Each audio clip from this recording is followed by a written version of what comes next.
quelques jours de l'ouverture du Salon de l'agriculture et malgré un emploi du temps très chargé, le président de la République est venu en Maine-et-Loire ce matin. En compagnie de représentants du monde agricole, il a visité à Domeray l'exploitation d'un éleveur bovin qui pratique l'agriculture raisonnée. On a pu faire le tour d'exploitation, lui montrer comment on travaillait, comment on était équipé en termes de bâtiments, en termes de mécanisation sur l'exploitation. Nicolas Sarkozy était à Domeray aujourd'hui pour présenter devant un public nombreux sa vision de l'agriculture française pour les années à venir. Politique agricole commune, soutien aux productions respectueuses de l'environnement. Le président a pendant une demi-heure listé les points de la politique qu'il veut défendre. Et comme hier, à Paris, devant les partenaires sociaux, il a évoqué une meilleure répartition de l'argent généré par les filières agricoles. J'ai dit aux organisations syndicales hier, salariés comme patronales, que j'entendais poser la question du partage de la valeur. Eh bien, je dis aux producteurs agricoles, aux distributeurs et aux industriels, je poserai la même question. La valeur doit être mieux partagée dans notre pays. À la fin du discours, les réactions sont mitigées. Il s'intéresse quand même beaucoup à l'agriculture, mais bon, des prévisions à long terme, il est encore un petit peu dans l'ignorance. Il est vrai que pour les décisions concrètes, il faudra attendre lundi prochain les annonces du ministre de l'Agriculture. Pour Christiane Lambert, la présidente de la FDSEA, le discours de Nicolas Sarkozy a de quoi rassurer les agriculteurs. Le président de la République a réaffirmé l'importance de l'agriculture pour la France. Non pas une importance patrimoniale ou nostalgique, une importance stratégique. Importance au plan économique, 9 milliards d'euros d'excédent dans la balance commerciale qui, elle, est très malade, ça pèse. Une importance en termes d'emploi. L'agriculture représente 14% des emplois français et embauche aujourd'hui à un moment où il y a du chômage partout. À 12h30 aujourd'hui, après seulement quelques heures passées en Anjou, Nicolas Sarkozy repartait à Paris pour s'attaquer à un autre dossier d'importance et rencontrer à l'Élysée les élus de l'Outre-mer. Petit mécontentement autour de cette venue présidentielle, les journalistes ne sont pas tous invités aux mêmes visites. Certains ont suivi le président dans la visite d'une ferme de Domeray. Quant aux autres, ils doivent se contenter du discours de Nicolas Sarkozy.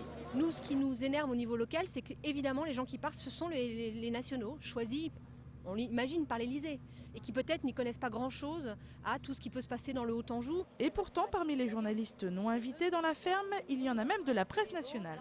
Toute la presse ne peut pas assister aux tables rondes ou aux visites de présidents qui sont pourtant annoncées, sur lesquelles on nous convie, sur lesquelles on nous invite à venir. Et une fois sur place, on nous dit que tout le monde ne peut pas y aller, que seuls certains médias pourront être sur place, assister, que pour les autres, il faudra se renseigner auprès de nos collègues et prendre les notes de nos collègues pour pouvoir faire notre travail. C'est frustrant pour un journaliste de ne pas aller sur le terrain. C'est très énervant.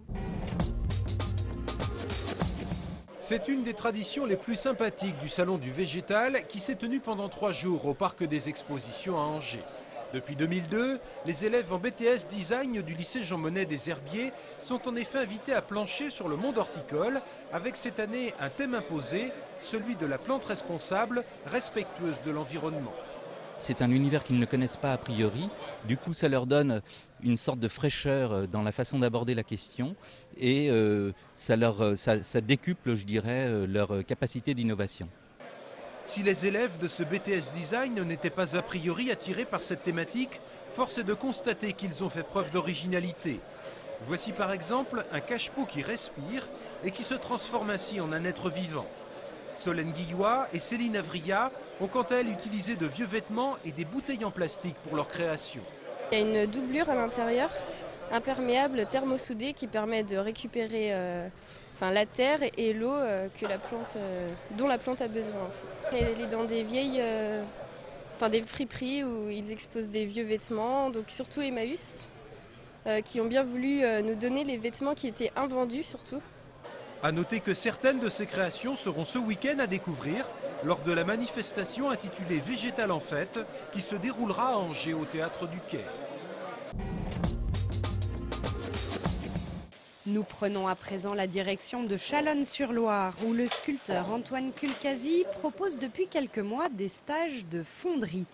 Le principe, plutôt que de se contenter de sculpter une œuvre de terre, ces stagiaires, ici Charlotte et son père Pascal, apprennent en 2 jours de temps les différentes étapes de la réalisation d'un bronze. Et cela commence une fois l'œuvre de terre réalisée, avec la fabrication du moule qui permettra sa reproduction. On fait le plan de joint qui va permettre de prendre une partie de ta pièce et l'autre partie par la suite. Les 2 parties, une fois assemblées, on ouvre, on enlève l'original et c'est ce qui sera comblé par le bronze. J'arrivais pas à imaginer de quelle manière on pouvait faire un moule. Au départ, on nous explique beaucoup de termes techniques et c'est en voyant vraiment qu'on comprend petit à petit les étapes et comment ça va se finaliser, quoi. Et les étapes vont se succéder. Après avoir réalisé le plan de joint qui fera coïncider les 2 parties du moule, il faudra appliquer le plâtre sur la sculpture, d'abord au pinceau, puis au couteau. Au moins l'ouverture puisse se faire très correctement. On en mangerait. Ouais, hein, crème chantilly. En 20 minutes, le plâtre va se solidifier. Il faudra alors y creuser des clés qui permettront aux 2 pièces du moule de s'emboîter. Donc il y en a une là. Il y en a une ici, on peut en mettre une là, éventuellement. Alors moi j'ai trouvé ça intéressant parce que ça me paraissait auparavant très abstrait. Un bronze, je ne voyais pas du tout comment ça pouvait être réalisé. Et tout le cheminement du travail que l'on a fait, de la petite œuvre qu'on a créée jusqu'au bronze, c'est une découverte passionnante. Et Pascal est loin d'avoir tout vu, car c'est seulement quand les moules seront fin prêts que le plus impressionnant se passera. Demain, on va passer à la seconde phase qui sera la coulée. On va donc placer les moules, les matrices, que nous sommes en train de réaliser aujourd'hui, dans un moule en sable, dans un puits de coulée, on appelle ça. Une fois qu'on aura bien placé les moules, on coule d'une seule traite. C'est-à-dire qu'on remplit comme si remplir un récipient, quoi. Et on procède à ce qu'on appelle le décochage. C'est-à-dire qu'on casse le moule et la surprise sera ce qu'elle sera. Les sculptures de Charlotte et Pascal seront-elles fidèles aux originales? À suivre demain dans le 7 minutes.